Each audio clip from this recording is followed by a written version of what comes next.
Okay, we will have Casey Rogers here for about 5 minutes before Coach gets here. So let's go to questions for Casey. Sorry, Sam McEwen, World Herald. Hey, Casey. From I guess my amateur eye, you're having a pretty good season. What feedback have your coaches given you about how you played this year, and how do you feel like you played?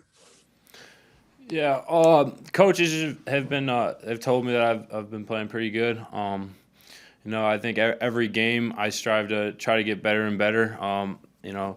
One game at a time.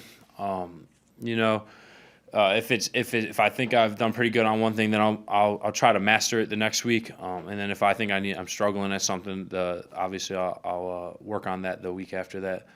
But yeah, no. So far this year it's been great, and we're looking forward to finishing off strong in the next 2 weeks.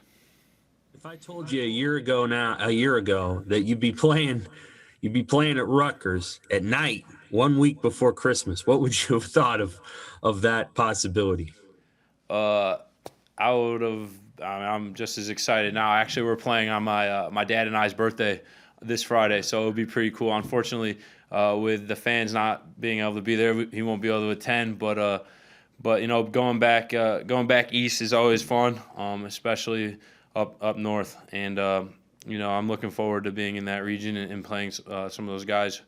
A lot of those guys at Rutgers are from the area and are from the Northeast, so it'll be cool to go up against them, and it'll be neat. It'll be a cool experience. Thank you. Parker Gabriel, Journal-Star. Hey, Casey, I know you've got your nose down and you're trying to get ready for Rutgers and all that, but we hear Scott talk a lot about how he sees progress in the program, even though your win-loss record isn't where you want it to be.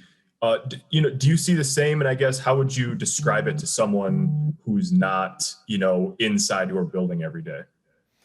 Yeah, I 100% see the same thing. And it's tough to really show that when obviously the record is the way it is. But even from the littlest things to having our freshmen, I know Nash Hutmaker from the day he got here to now, it's night and day. And then the D line from where we started to where we're at now. And then even at all the other positions too, with all the young guys and the guys who are here, we're night and day from where we were at the beginning of the year. And obviously it's hard to show that with the way the outside world looks at it. But from an inside perspective, it's we're more together as a team.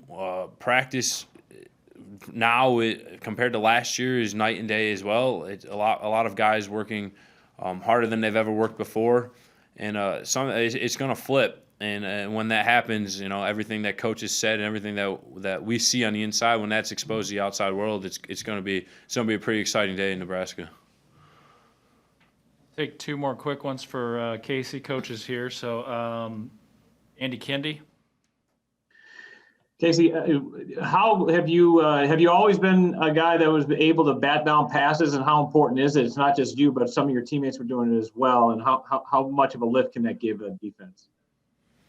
Yeah, no. Putting your hands up is something that Coach Teote expresses all the time. If you're getting a pass rush and you might not be able to get to him if the quarterback's going to throw the ball quick, in which we saw on Saturday with the RPOs. The next best thing is to try to get your hands up in the passing lanes. As a young kid in football, I was taught that, so that's something I've kind of carried with me all throughout the years. But it's also something that they coach here too. So. But yeah, we noticed right away that they were throwing the ball pretty quick, and even if we weren't able to get to the quarterback, like I said, the next best thing is at least getting in his eye, getting in his vision, and trying to get in your hands in the passing lane. But it could be a huge thing. I think we saw that. We saw that on Saturday. We got a turnover on downs off of one. So and then Feldarius got one that was big, and I think I got another one too. So it could be a game changer, really. But yeah, if you can't get to the quarterback, try to get one down. Okay, we'll let that finish up with Casey, and we'll move on to Coach here. And in just a second, we will have one additional player after Coach Frost here in a few minutes. Thanks.